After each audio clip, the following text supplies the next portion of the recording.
Hey everyone, 99% of you watching aren't subscribed. Let's change that. Hit that subscribe button, and at 1,000 subscribers, we'll drop special stories just for you. Andrei Popescu had mastered the art of being invisible. Not literally, of course, but in every way that mattered. His name didn't linger in conversations. His emails were acknowledged, not remembered.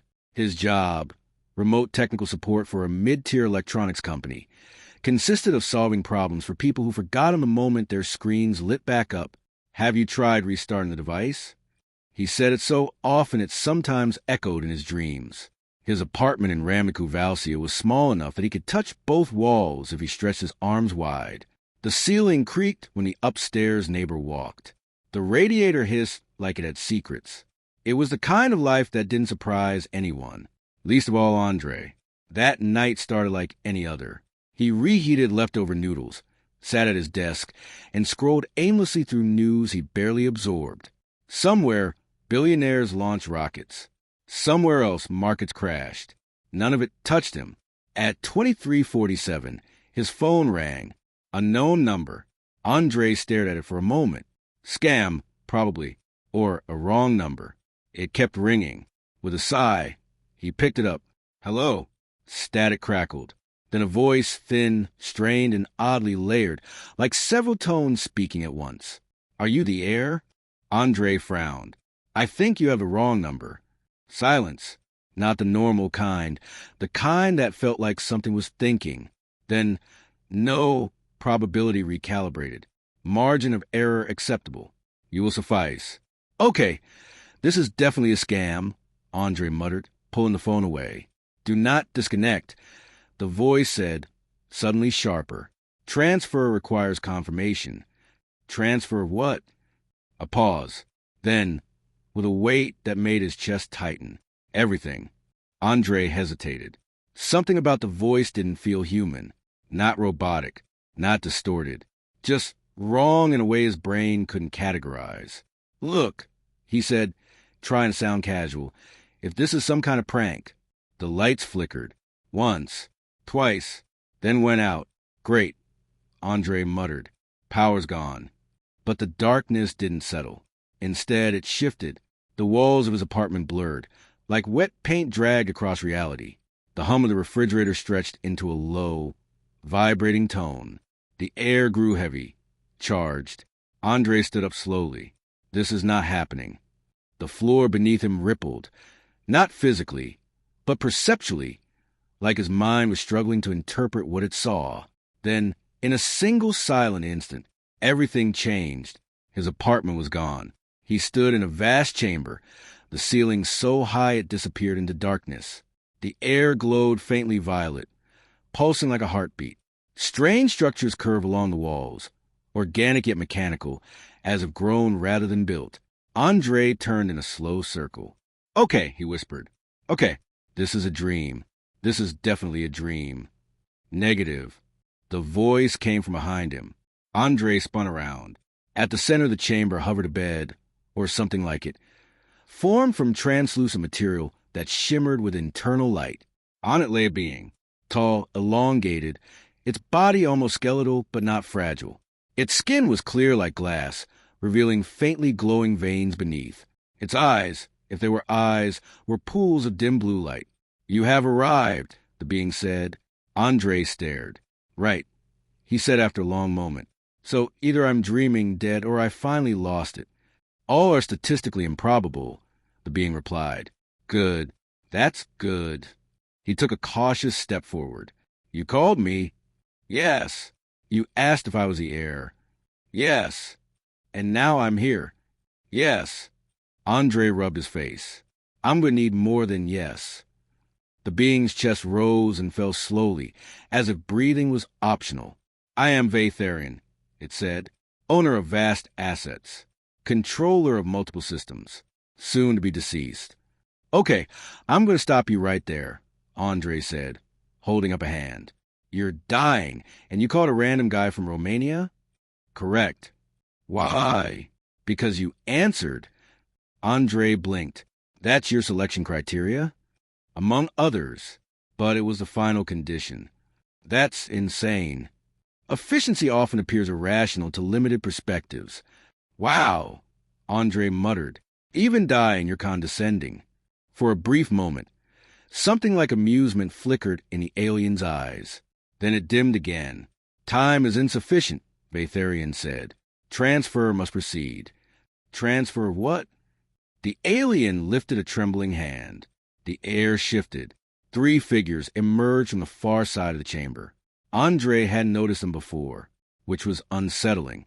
They stepped into the violet light one by one. The first moved with quiet precision. Her skin shimmered like polished silver, reflecting the ambient glow. Her eyes were calm, calculating. The second seemed almost fluid, her form subtly shifting as if she were made of light refracted through crystal. The third walked with controlled intensity, her body encased in dark, organic armor that looked grown rather than worn. They stopped a few steps behind Vatharian, watching him, watching Andre. My companions, Vatharian said, bound to my estate, now bound to you. Andre looked at them, then back at the alien, then back at them again. I'm sorry, he said slowly, but you're telling me, you're giving me your money, your spaceship, and them? Yes. That's not how inheritance works. It is now. Andre let out a short, disbelieving laugh. You don't even know me. I know enough. What does that mean? Vatharian's gaze fixed on him. You are overlooked, underestimated, unclaimed by larger forces. You possess adaptive cognition and low initial threat profile. You picked me because I'm insignificant. Yes. Andre stared at him. Then, unexpectedly, he smiled. Fair enough. The alien's breathing grew more uneven. Listen carefully, Vatharian said. My holdings are vast. My enemies numerous. Of course they are. You will be targeted. Of course I will. You may die. Very likely. A faint flicker of approval passed through the alien's expression. But you may also become something more. Andre hesitated. For the first time since arriving, the absurdity cracked just enough for something else to slip through. Possibility. What do I have to do? He asked. Accept. A soft tone echoed through the chamber. The air around Andre shimmered again, this time focused, precise. Do you accept transfer of all assets, responsibilities, and bindings? The ship's voice asked. Andre looked at the 3 women. The silver one met his gaze steadily. The crystalline one watched with quiet curiosity. The armored one looked almost amused. This was insane, dangerous, probably fatal. And yet, when had his life last offered him anything real? He took a breath. Yeah, he said. I accept. The chamber pulsed with light. Transfer initiated. Vatharian relaxed, as if a weight had lifted. Good, he whispered. His eyes dimmed. Make it interesting. And then, nothing. The glow in his veins faded. The room fell still. A final chime echoed softly. Inheritance transfer complete. Andre stood there, surrounded by alien technology, unimaginable wealth, and 3 silent companions now bound to him. He swallowed. So, he said, voice slightly unsteady. What happens now? The armored one, Kale, smirked. Now, she said. Now your problems begin. The silence after Vatharian's death did not feel peaceful. It felt observed. Andre stood frozen for several seconds, staring at the lifeless alien billionaire, half expecting everything to reverse, like a glitch correcting itself. It didn't. The violet light dimmed slightly, shifting from something alive to something procedural. Cold. Primary owner designation updated. The voice came from everywhere and nowhere at once.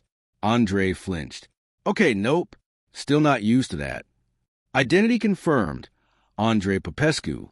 The voice continued. Cognitive profile aligned. Authority granted. A faint ripple passed through the air, like reality acknowledging him. Andre looked around slowly. Did the ship just accept me? Yes, said the silver-skinned woman. He turned toward her. Up close, her features were even more precise, almost too symmetrical, like perfection had been engineered rather than evolved. I am Lyra, she said, inclining her head slightly. Strategic advisor to the estate, And now to me, Andre said. Yes. The crystalline woman stepped forward, her form catching the ambient light and scattering it into soft, shifting colors. I am Sitha, she said, her voice like overlapping notes. Economic systems and resource flow. Andre nodded slowly. Right. Finance department. Good to have. Finally, the armored one approached. Her presence was heavier, grounded, solid. Kale, she said simply, and you handle anything that tries to kill you. Andre let out a nervous breath. Good. That seems like it'll come up a lot. It will. No hesitation.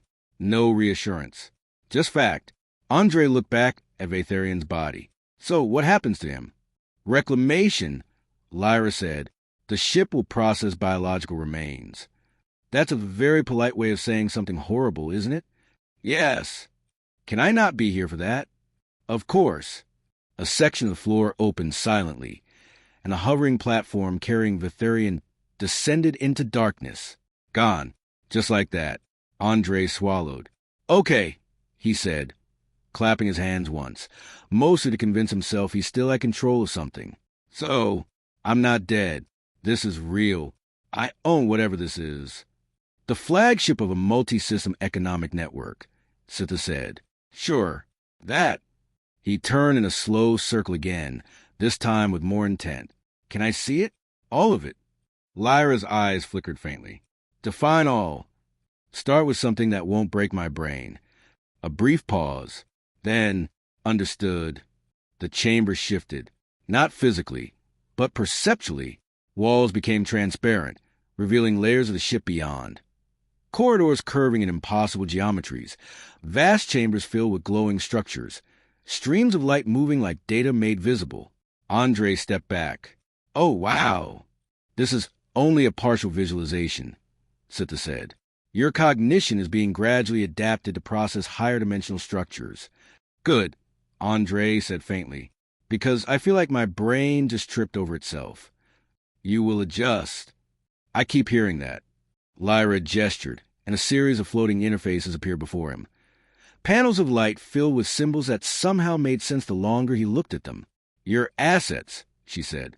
Andre squinted. At first, it was incomprehensible. Then patterns emerged. Numbers, scales, ownership chains. And then his jaw dropped. I own how much? Your current liquid reserves alone exceed the combined economies of several mid-tier civilizations, Sitha said calmly. And that's normal? For Vatharian, yes. And now for me. Yes. Andre laughed. Not because it was funny, but because it wasn't. This is insane, he said. I can't even process this. You are not required to process it all at once, Lyra said. Delegation is efficient. Good. Because if I have to personally manage 43 mining colonies, we are all doomed. Correction, Sitha said. 47. Andre stared at her. You're joking. I did not joke. I liked it better when it was 43. He ran a hand through his hair, pacing. Okay, money, assets, ship, got it. He stopped. Now explain the part where I die. Kale, who had been leaning against a curved wall, straightened slightly. That part's simple, she said. You inherited power. And power attracts attention. Bad attention. The worst kind. Lyra stepped closer, her expression more serious now. Vatharian maintained his position through a balance of alliances, intimidation, and calculated unpredictability. And I have none of those. Correct. Sitha tilted her head. Your current value is unstable. Some will attempt to manipulate you, and the others will attempt to eliminate you. Andre let out a slow breath. Of course they will. He looked at the three of them. And you? A brief silence. It was subtle, but important. We are bound to the estate, Lyra said. Which means bound to me, Andre replied. Yes, that's not the same as loyalty. Kale smirked slightly. You're learning. I've watched enough movies, he said. Sitha's form shimmered softly.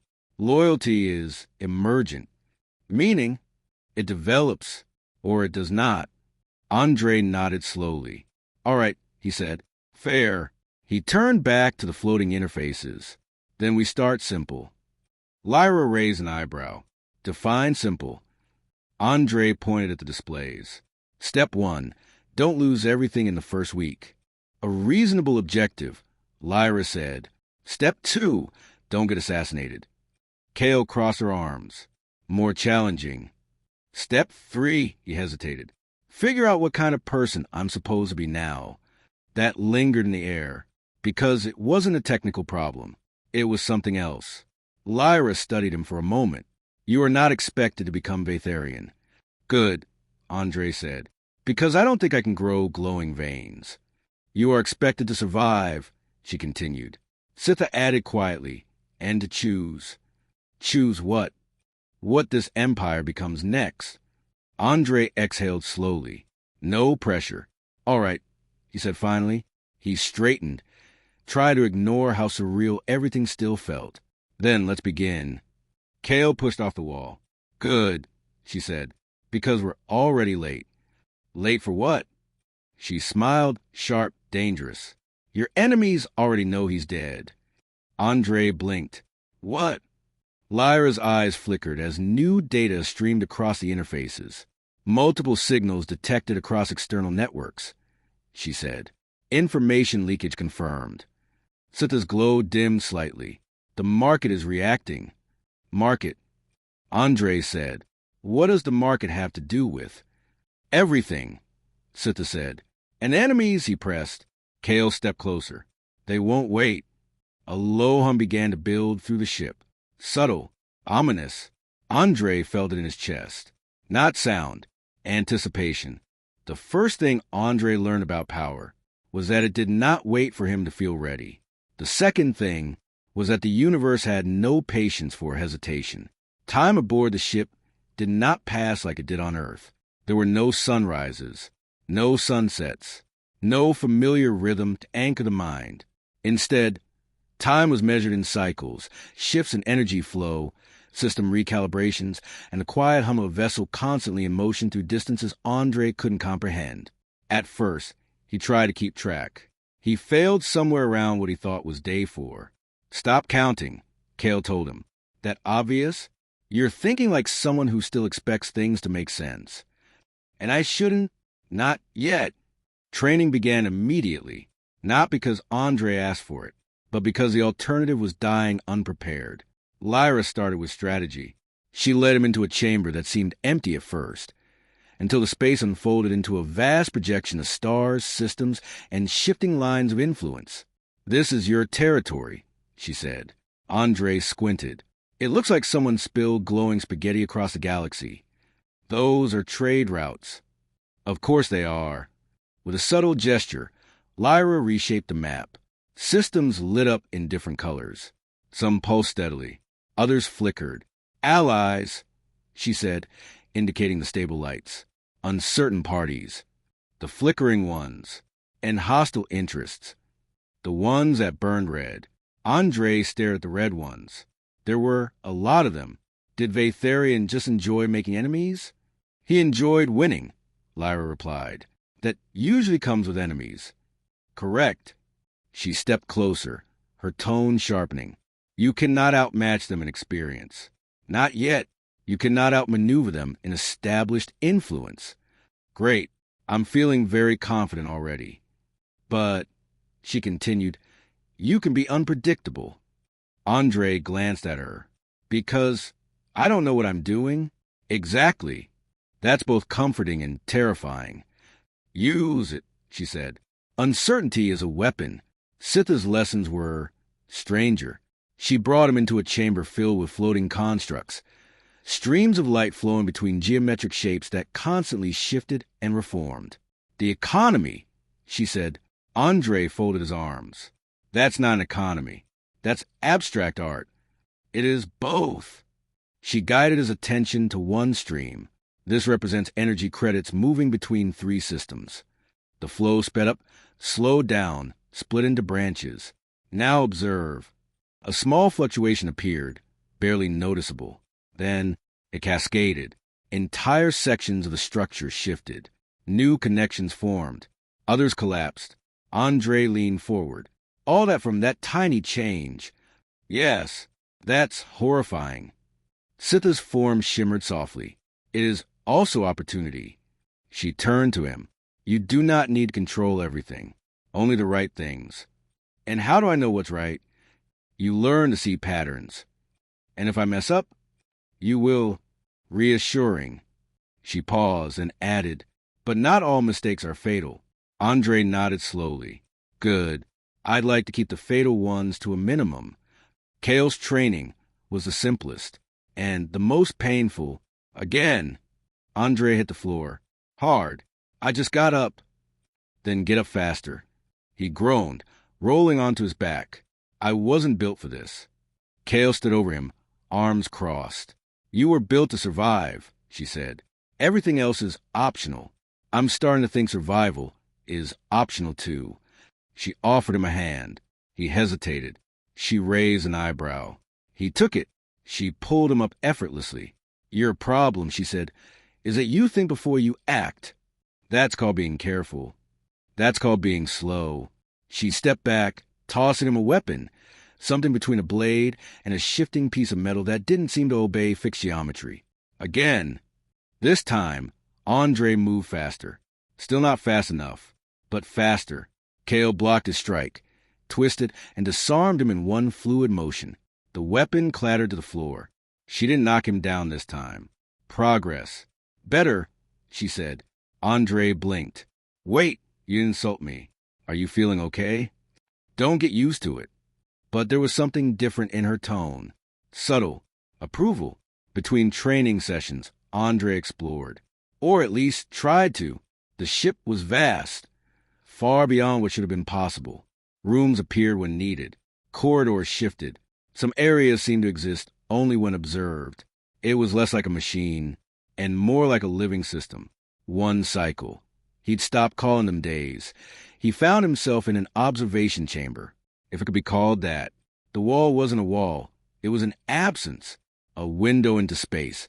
So clear it felt like standing directly in the void. Before him, a nebula stretched across the darkness. Colors swirling slowly, violet, gold, deep blue. It looked alive. Andre sat down. For once, there were no interfaces, no training, no expectations, just silence. You seek stillness. Sitha's voice. He glanced to the side.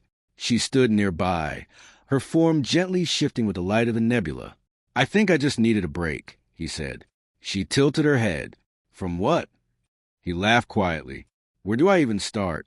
He gestured vaguely. All of this. The ship. The money. The fact that I'm apparently a target now. Yes, she said. Those are significant variables. He looked back at the stars. I wasn't anything special before this. That is relative. No, he said. I mean it. I was background. The guy people forget. Sitha studied him. And now... Andre hesitated. Now I don't know what I am. The nebula shifted slowly, its light reflecting across Sitha's form. That is not a weakness, she said. It feels like one. It is a state of transition. He glanced at her. That sounds nicer. It is also accurate. There was a pause. Then Andre asked quietly, Did you care about him? Sitha's light dimmed slightly. Vatharian was constant, she said. That's not exactly emotional. For my kind, it is. Andre nodded. Do you resent being transferred to me? Another pause. Longer this time. Then, no, not even a little. You are inefficient, she said. And you are also different. And that's good. It is interesting. Andre smiled faintly. I'll take interesting. Later, Lyra found him again. This time, he was studying the star map on his own, not understanding everything, but trying. You're beginning to anticipate movement, she observed. Andre didn't look away from the display. I'm starting to see patterns, he said. Not clearly, but something. That is how it begins. He exhaled. I still feel like I don't belong here. Lyra stepped beside him. Neither did he, she said. Andre glanced at her. Vatharian? Yes. That's hard to believe. He was not born into power, Lyra said. He acquired it. Like me? Not like you, she corrected gently. You inherited. That is different. And worse. Not necessarily. She turned to face him fully. You are not expected to become him. I know, Andre said. You said that before. And yet you still measure yourself against him. Andre didn't respond, because she was right. Then what am I supposed to become? He asked. Lyra's expression softened, just slightly. That, she said, is the only question that matters. Kale found him last. As always, she didn't announce herself. You're thinking too much again, she said. Andre didn't even turn around. That's kind of my thing. It'll get you killed. Everything seems to get me killed in this universe. Not everything. He finally looked at her. She was leaning against the doorway, arms crossed, watching him. You're still here, she said. Barely. Barely is enough. She pushed off the wall and walked closer. You didn't quit, she added. Andre raised an eyebrow. Was that an option? Yes. Oh. She smirked slightly. You're doing better than I expected. He stared at her. Did you just compliment me? Don't make it weird. Too late. And slowly, without realizing exactly when it happened, something shifted. They weren't just bound to him anymore. They were engaging, responding, choosing. Andre stood once more before the vast star map. This time, he didn't feel quite as small, still overwhelmed, still uncertain, but no longer irrelevant. He exhaled. All right, he said quietly. I'm still in this. Behind him, unnoticed, 3 figures watched. And for the first time since Vaetherian's death, there was something new in the air. Not obligation, not programming. Something closer to belief. The warning did not come with sirens. It came with absence. The constant hum of the ship, the low, almost comforting vibration Andre had begun to ignore, suddenly vanished. Not faded, vanished, like someone had muted reality. Andre looked up immediately. That's not good, is it? No, Lyra said, already moving. It is not. The lighting shifted, dimming into a colder spectrum. Interfaces flickered into existence across the chamber, faster than Andre had ever seen. Data streamed. Fast. Too fast. External disruption field detected, Sita said, her voice layered with faint distortion. They are masking their approach. Kale was already armed. Andre hadn't even seen her pick up a weapon. Contact, she asked. Lyra's eyes glowed faintly as she processed incoming information. Now! The wall of the chamber dissolved into transparency. Andre stepped forward and felt his breath catch. At first, there was nothing, just space. Then, something moved. A distortion, a shadow bending the stars around it. And slowly, like a predator revealing itself, a ship emerged. It was massive, not just large, oppressive, angular, jagged, its surface absorbing light rather than reflecting it. It looked less like something built, and more like something carved out of darkness itself. That's not fair, Andre said quietly. Why does yours look cooler than ours? No aesthetic value in being destroyed, Kale replied. Right, priorities. The enemy ship stabilized, its presence now fully visible. Then, a signal forced its way through. The air in front of them warped, forming a projection. A face appeared, or something that approximated one. Its features were fragmented, shifting slightly out of alignment, as if reality itself struggled to hold it together. You are not Vaetherian, it said. Its voice wasn't heard. It was felt like pressure behind the eyes. Andre swallowed. No, he said, forcing himself to stand straight. I'm not. A pause. The entity studied him. You are lesser. Andre nodded. Yeah, that checks out. Kale shot him a quick glance. Not disapproval. Surprise. You stand in a place you did not earn, the entity continued. Technically, Andre said, I answered a call. That counts for something. Your existence is an error. Probably. Another pause. Then, you will be corrected. The projection vanished. And immediately, energy spike. Sita said, The ship moved. Not forward, not backward. It shifted, space folding subtly around them as the first blast struck. The impact didn't sound like an explosion. It sounded like reality tearing. The chamber lurched violently. Andre grabbed onto the nearest structure. Okay, yep, this is happening. Shields holding, Sitha reported, but not indefinitely. Lyra's voice cut through chaos. They are testing us. Can we not let them do that? Andre said, not without responding. Kale stepped beside him. This is where you decide, she said. Decide what? What kind of target you are. Another blast hit, stronger this time. The ship shuddered. Andre's heart pounded. Too fast. Too loud. He could feel it in his throat. This was real. This wasn't training. This wasn't theory. If he got this wrong, he died. They all did. Okay, he said, forcing himself to breathe. Okay, think. Lyra's earlier words echoed in his mind. You cannot outmatch them. You cannot outmaneuver them. But you can be unpredictable. He looked at the enemy ship. Huge, confident, certain. They expected weakness. Fear, a mistake. Right, Andre muttered. Let's not do what they expect. He turned sharply. Lyra, what are they expecting? Defensive retreat or direct counterattack? She said immediately. Good. We do neither. A flicker of interest crossed her face. Specify. Andre pointed at the displays. Can we disappear? Kale smirked. Now you're thinking. Sitha's form pulsed. Partial phase shift is possible, but unstable under current pressure. How unstable? Potential structural desynchronization. In English, we might stop existing correctly. Andre grimaced. Okay, not ideal. Another blast hit. Harder. Shields at 70%, Sitha said. No time, Kale added. Andre clenched his jaw. Fine. New plan. He pointed again. That thing, they're confident, right? Yes, Lyra said. They think I'm weak. Correct. Good. He took a breath. Then we act like it. Kale's grin widened. Oh, I like this already. Lyra tilted her head slightly. Explain. Drop our shield output, Andre said. Sitha flickered. That will make us vulnerable. Exactly. Just enough to look like we're failing.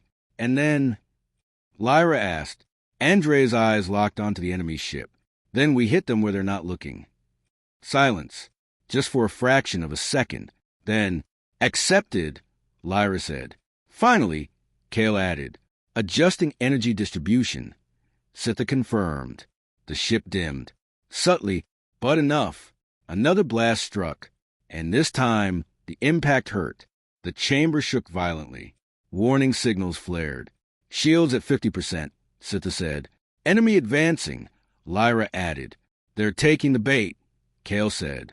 Andre exhaled slowly. Good. He stepped forward, closer to the interface.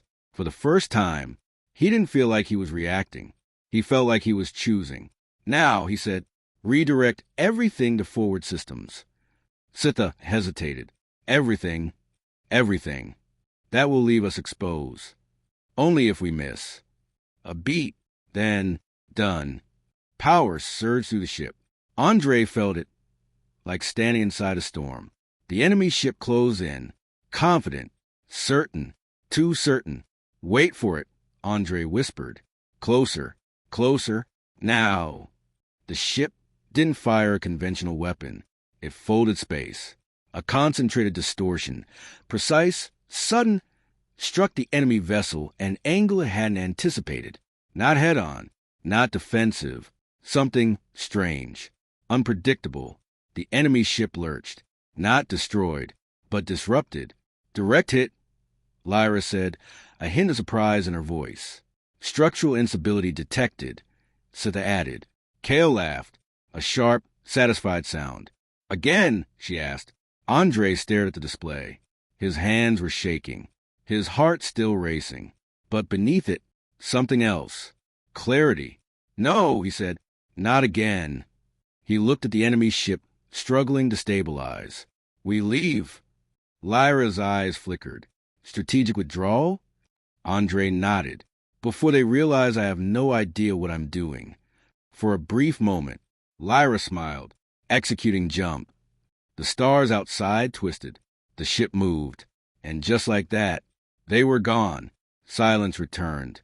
Not empty this time. Earned. Andre exhaled, his legs suddenly feeling weak.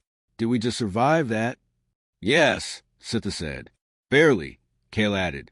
Lyra looked at him, not as an unknown, not as a placeholder, but as something forming. You made a decision under pressure, she said, and it worked. Andre let out a shaky laugh. I completely improvise.